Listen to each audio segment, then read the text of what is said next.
Breakups are often the symptom of problems in a relationship. My workbook series, The Knowledge, is focused on helping you change your life in 4 key areas: retaining the information that I teach, personal growth, improving your relationships, and of course, re-attracting your ex. Available now at AskCraig.net.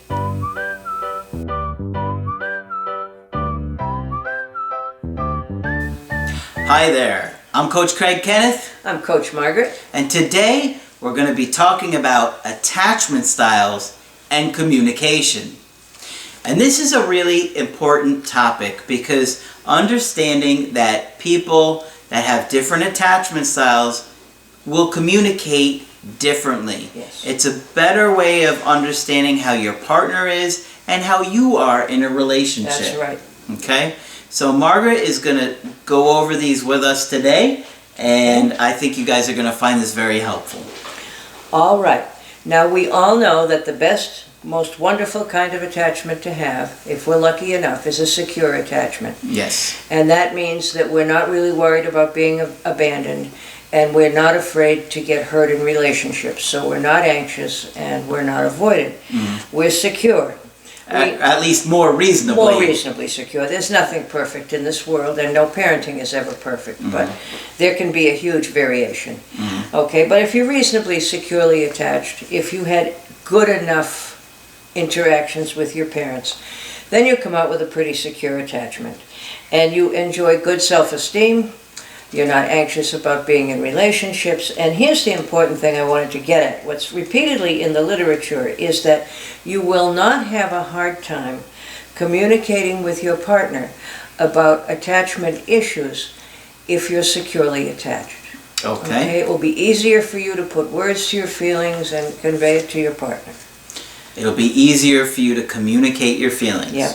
Okay. If you're securely attached. And that makes a lot of sense to me. Doesn't it? Yeah. Because you're not afraid somebody's going to say, "Oh my God, I'm leaving you. I don't like the big words you just used." That's right. All right. Anxious.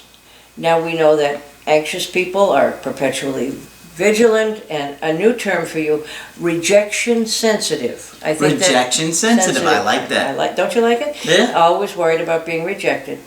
Is he or her talking to anybody else? And they can feel very, very anxious in a relationship and often rely heavily on their partner to validate how they feel about themselves. Okay. And it's also frequently mentioned that these folks anticipate rejection and abandonment and find it very difficult to communicate about their emotions with words because they're afraid they're going to rock the boat, they're going to say the wrong thing. And, unless we know somebody really well, we don't know what that means to them. What happened when they were little, if they got anxious. So they're going to have a harder time communicating with words than those secure people. All right? Yes. And now we know that there are avoidant folks. These are adults who avoid attachments and have difficulty with intimacy and don't feel safe about relationships and don't invest a whole lot of emotion, or at least don't tell you that they do. And they may look like they're not so distressed if there's a breakup, but they really are underneath. And they're going to have the most difficult time putting words to emotions. Yeah. Okay, so... Because they've struggled more severely. More severely, right? Because we're all wired to attach. That's so right. Think about what it would take to shut off a part of yourself that is ingrained in you.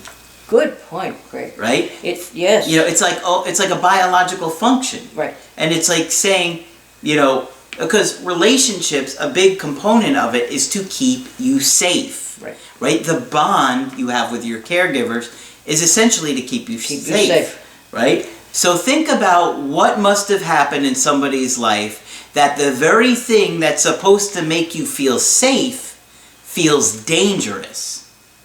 Right? That's a lot.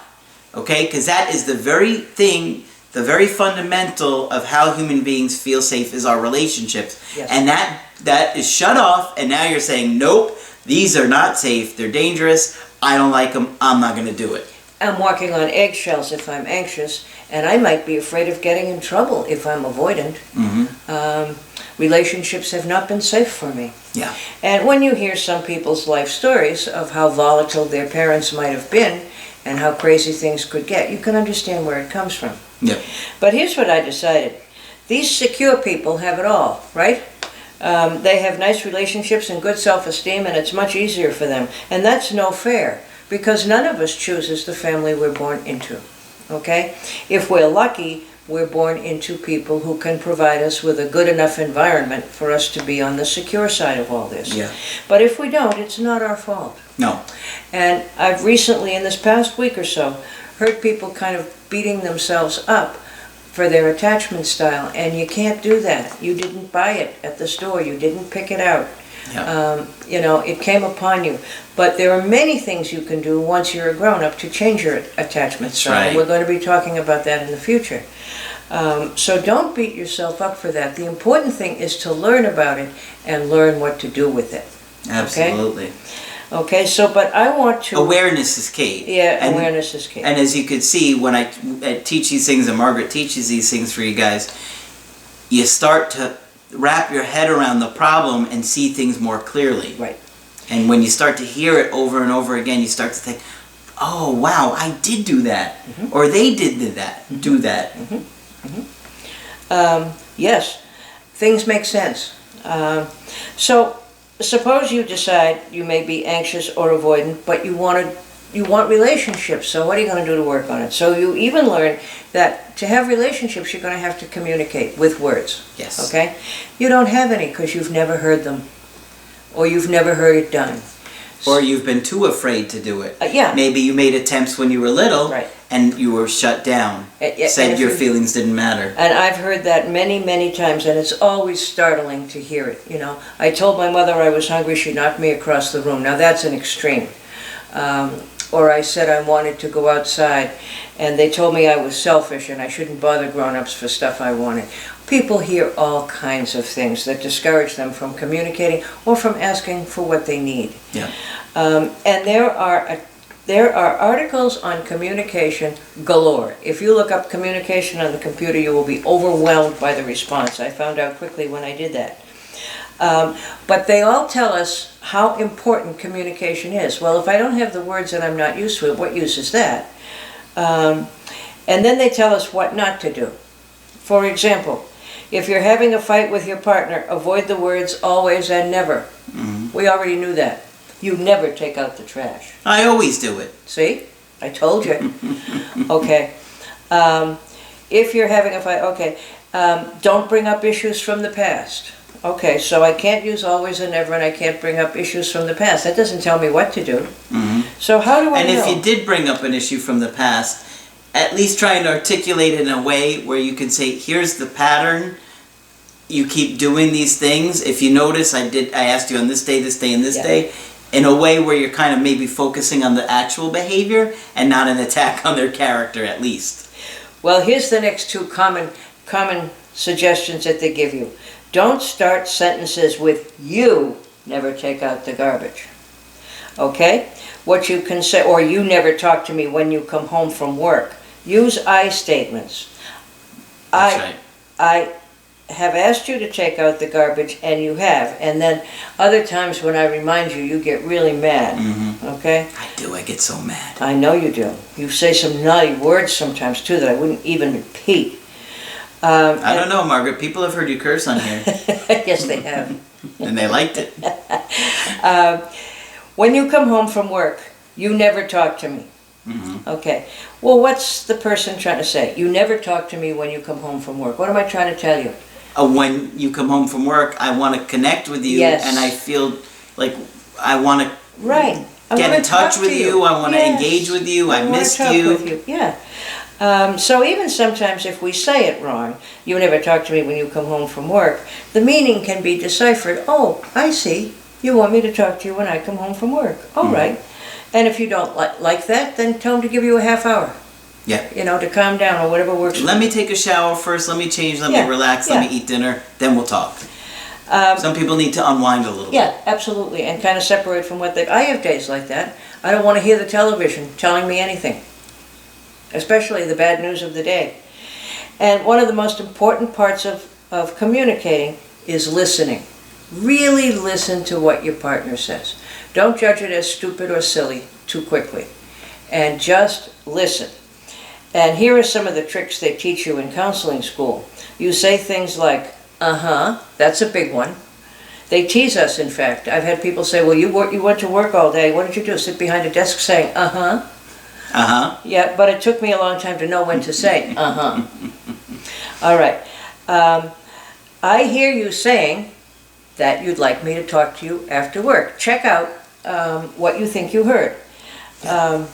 Let me be sure I got this right. I think what you meant to tell me was, and you can always do those things. And when in doubt, uh-huh, is always a good fallback. All right? Did I say I wanted to talk to you? Uh-huh. I think what I heard you say is you did want to talk to me. That was then, this is now. Okay. Always be curious. And that's a word that we like, curious. Always be curious about what's going on in each other's lives. It's good to be curious. Not nosy, but curious. Yeah, there's a difference. Understanding where your partner's coming from and why they feel the way they do. Now I'm going to run through some really basic communication stuff for the day. Good morning is a start. Did you sleep well is good. Mm-hmm. Are you having Fruit Loops or Count Chocula for breakfast? Both! Yes. Oh, God, you'll have a sugar high for the rest of the day.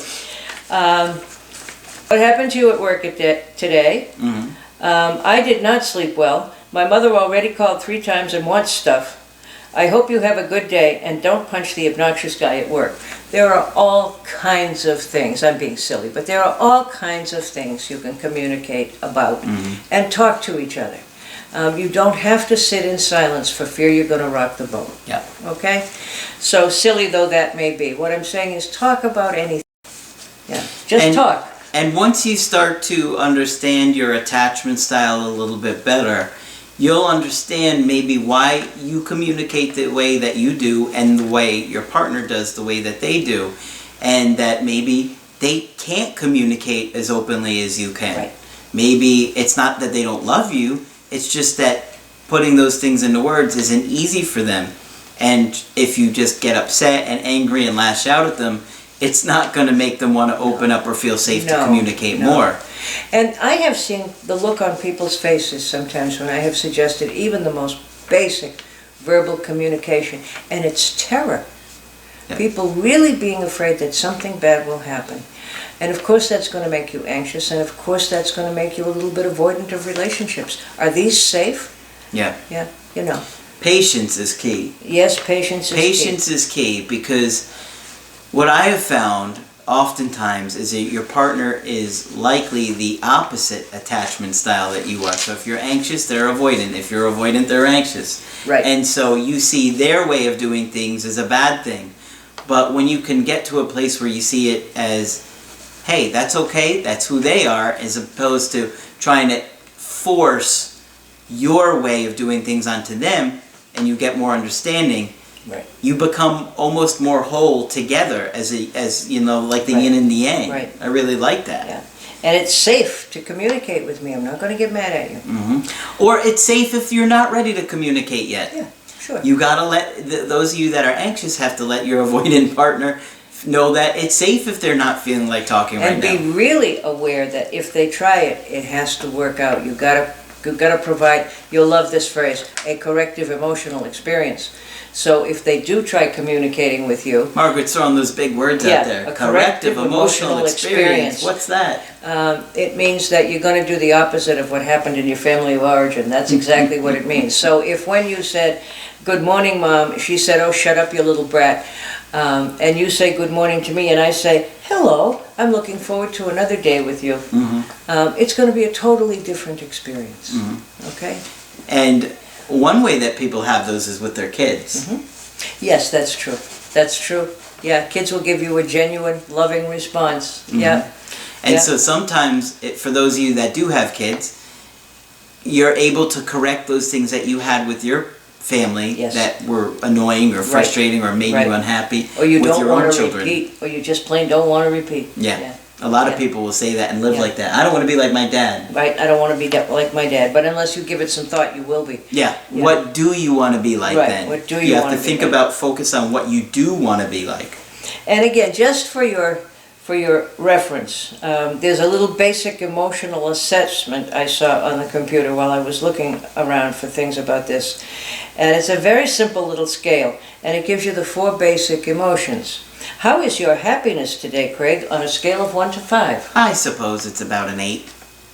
Well, that's very good. I'm glad think I it's said pretty hello to you solid. when you came in. Yeah. How's your sadness today on a scale of 1 to 5? Oh wait, I was 1 to 5 and I gave you an 8. Yes. That's why I said I'm glad you're happy today. I guess I wasn't listening. Yeah, right? How's your happiness? How's your sadness? Are you angry about anything today? And the remaining emotion is fear or anxiety. So happy, sad, mad, or scared. Those are the options. And when you're thinking about communicating things, there's a very easy little scenario for you, those 4 emotions. Now, Or pay attention for those things. You may not feel comfortable saying, how's your happiness No, level on the scale I of 1 know. to 5? But, at least you want to... Margaret, everybody takes us literally. I know. Everything. So I we know. have to be careful that we got to sometimes All right. make sure they know. on a scale of 1 to 5, how is your anger today? You don't think that'll fly, huh? If they're mad, they'll give you a number real They'll quick. let you know, yeah. 100! Stupid, yeah. But just in terms of communicating, think about that. And when you look at your partner, which I hope you do every day, and say, how is this person doing today? You can say, wow, you look worried today, or you look kind of not in a good mood today. What can I do to help? Are you stressed out about that Yeah. interview? Are Yeah. you worried Yeah. about Yeah. the car problem? Yeah. Now, it would certainly produce some humor if you took out your little piece of paper and says, and by the way, how's your anxiety quotient today? Although I'm here to give you a corrective emotional experience. I wouldn't pull that out if they're really angry on that scale. I wouldn't either. Because they might wind up hitting you and beating you with Right. it. But we're saying talk to each other any way you can find to do it. Okay? And of course, I want to say this because last time I said I felt like I heard this question a lot. How are we supposed to do this when we're in no contact? All right. We're not talking about no contact. For anybody that's about to ask that question, we're talking about if you're in communication with somebody this is how we're helping you, guide you, and prepare you to being in a relationship. And get you ready, right, for that contact that you want so much. Either with an ex or when you start dating Right. other people, whatever it may be. And what do you mean you can't do 2 things at the same time? You can't be in no contact and contact all at once? I don't understand this. Yeah. Uh-huh. Someone's going to ask the question. Uh-huh. Maybe they won't now that I called them out. All right. So hopefully you found that helpful. And when you want to get our help personally, you could just go to my website, askcraig.net. Sign up for the coaching option that works best for you. I do email coaching. I do Skype coaching. If you got to get with me right away, I do offer emergency Skype coaching. Margaret is available for Skype coaching. Yes, feel free to contact me. And if you want to give your partner a laugh, tell them they can watch Coach Margaret telling you how to talk to each other. That ought to do it. And pull out the little scale. Yes. Maybe I should take a picture of it for my Twitter. Yes, you should. All right.